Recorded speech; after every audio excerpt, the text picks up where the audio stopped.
with the permission of our Shaykh, we may speak a couple of words. Only with his permission that we may say something that is going to benefit us. Holy Prophet ﷺ is saying, either say something that is going to benefit you and others, or else keep silent. I prefer to keep silent. But because order has been given for me to say something, then we may say, inshallah, only with the permission and the blessings of our Shaykhs, according to these teachings coming down from the Holy Prophet ﷺ. Bismillah ar-Rahman ar-Rahim, Dustur. So, we are saying, knowing that things are bad and knowing things are going to get worse. Also knowing that Mahdi alayhi salam is going to come. How do we stop feeling what? Bad? And how do we maintain hope? So I'm asking you, hope for what? If we are hoping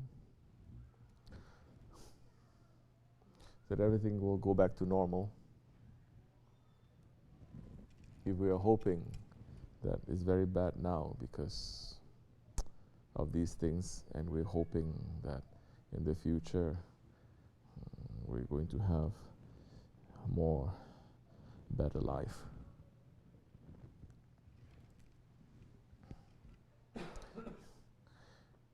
In this world, that is a wrong hope.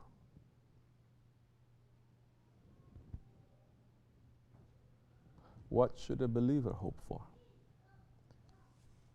Unbelievers hope for something. Should not be the same thing as what the believers are hoping for. Hypocrites, they hope for something. Should not be the same as what the believers hope for. What do we hope for? Are the believers here for this dunya? Dajjal or not Dajjal? Mahdi or not Mahdi coming? Alayhi salam. Are we for this dunya? The believer hopes for what?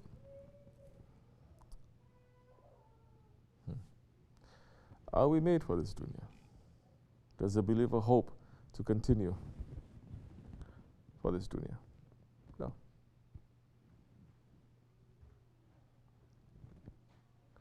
But we are in this dunya now, and the believers are looking. The believers must look. Believers are not those ones who hide themselves in an ivory tower, they're saying, and just reading books and just making dua and just making a zikr and not knowing what is happening in this world, not knowing what kind of evil is happening in this world, and not knowing what is our place in this world to respond to this. Now religion has become that, especially tariqat has become that. Don't get involved in anything. Since when?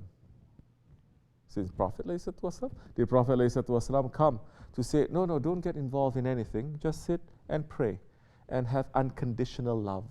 Very big words now. Everyone is talking about unconditional love. Who is saying this? Which ayat is saying this? Which ayat? Which holy book? Let's not stick to just Kitab. Which holy book? 104 books, 4 major books, 100 suhuf. Where it's saying there must be unconditional love. Allah is showing unconditional love. Prophet is showing unconditional love. That we must show unconditional love. Where? Which prophet is saying this? Which companion is saying this? Which awliya is saying this? Not self-declared awliyas these days. Because the awliya Allah, they will not deviate from what the prophets and what Allah subhanahu wa ta'ala has put down. Are there conditions to believe or no? There's conditions to believe. So there's no conditions to love. As far as I check, love is not in Iman, Ihsan, and Islam. if there are conditions to love, if there are conditions to faith, conditions to Iman, and conditions to Islam, there must be conditions to love too. Nobody understands what the word conditions mean, and they don't understand what that love means. All they do is to take from cliched words here and there and string them up together, wear the right clothes and say the right things, and people will applaud. They say, we love this kind of Islam. Allah has put conditions. The Prophet has put conditions. You cannot behave like a wild animal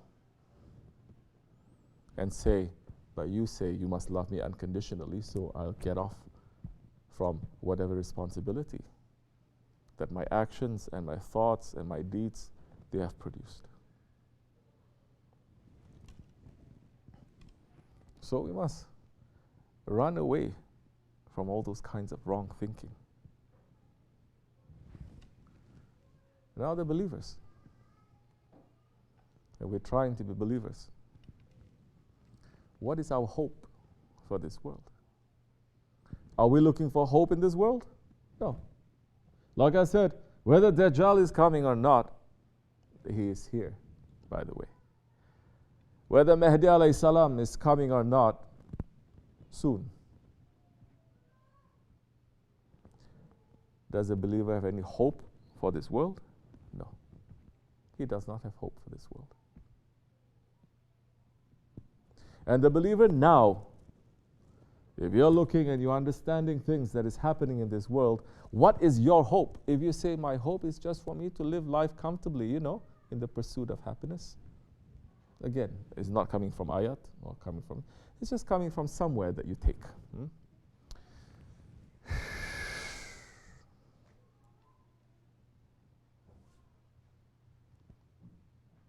So now you are thinking what?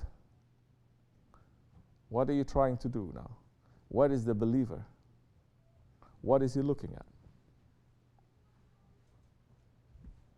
Say right now in this world now, the believer knows everything and watching everything that is happening in this world. What does he hope for?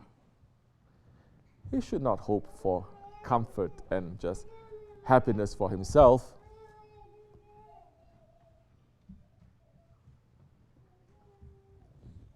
That is wrong. That is very selfish.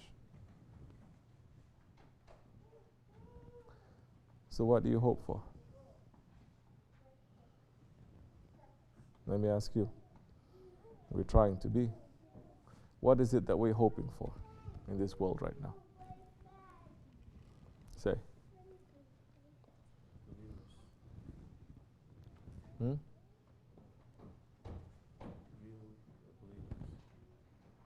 No. What do you hope for?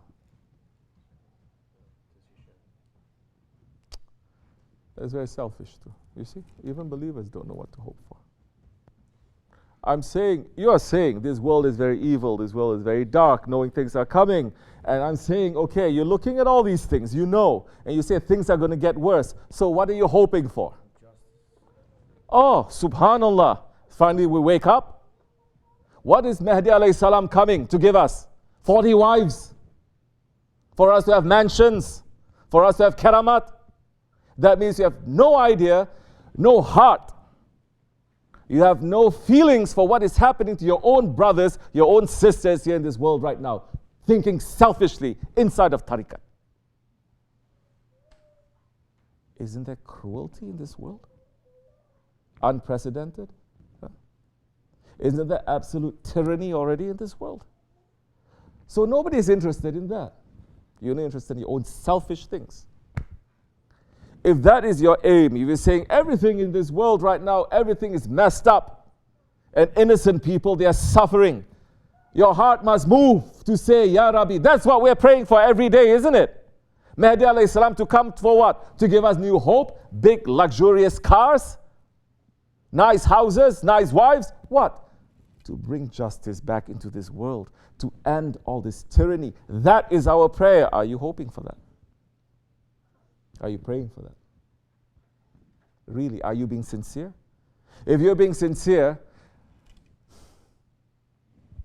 if you're really being sincere, and you're saying, I have this plan, I have these feelings, I have this intention also for this dunya, things are going to get worse. And I'm praying that Mahdi alayhi salam comes. If he comes, we know everything is going to be over. My plans, it's very good. Because my life means nothing if it's not for Allah. Inna salati wa nuhsuki wa mahyaya wa mamati lillahi rabbil alamin. My life and my death, my worship and everything must be for the sake of Allah. Isn't that what believers are supposed to believe in? Things are going to get worse and worse and worse, knowing that things must be complete darkness before the light appears. Mahdi alayhi salam is going to come to finish all this darkness.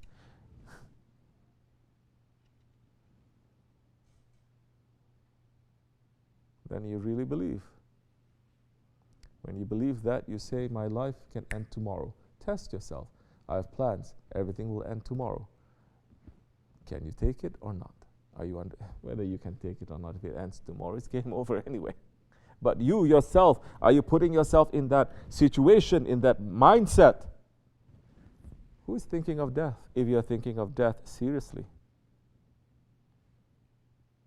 then that time you're going to say, what does it matter what I hope for in this world? Allah's will has to come.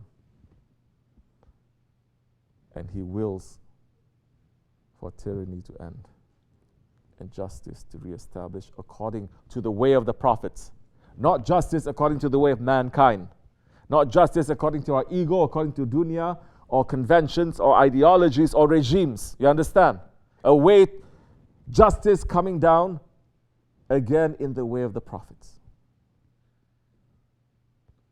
Are we living for that? We must. We're believers, we must.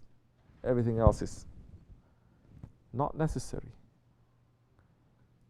If you start thinking that way, maybe you'll be, how they say, simpatico with Mahdi alayhi salam. Same wavelength maybe, because he's coming to end the tyranny and to pull us out from this mess anyway. Then that time you're going to see the mess because it doesn't matter. It doesn't matter too much to you. They're going to stop this, it doesn't matter, because that is the end goal. And if we start understanding that and holding on tightly to that,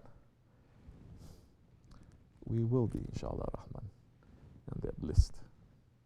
You cannot believe in Mahdi alayhi salam and have love for him and ask him to come back, to come, if you're not understanding and believing in Dajjal. Believing in Dajjal meaning that we're living in a completely evil world that has been ruled by the Antichrist already. I see so many people talking about Dajjal this and Mahdi alayhi salam this. But I think your lifestyle, your ideas, the way you live, the way you carry yourself, it's like there is no Dajjal. The way you talk is like this world is filled with love. You know who talks like that? Dajjal is going to talk like that. He's going to say everything is unconditional, no conditions, no shariat, no tariqat, no religion, no nothing, no rules, free love. That is exactly what Dajjal is going to bring.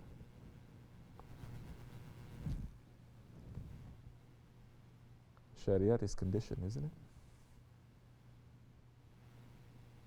Be careful, because there are so many in sheep's clothing. They look very nice, but they're wolves. Look for those ones who look rough, who look like wolves, but inside they are sheep, leading people to safety, not more to the fire. We're holding on to our Shaykh. Inshallah Rahman, that time, it doesn't matter what is happening. We're holding on tightly, and we know what our intention, what our goal is, where we want to go. You understand? May Allah forgive me and bless you. Al-Fatiha.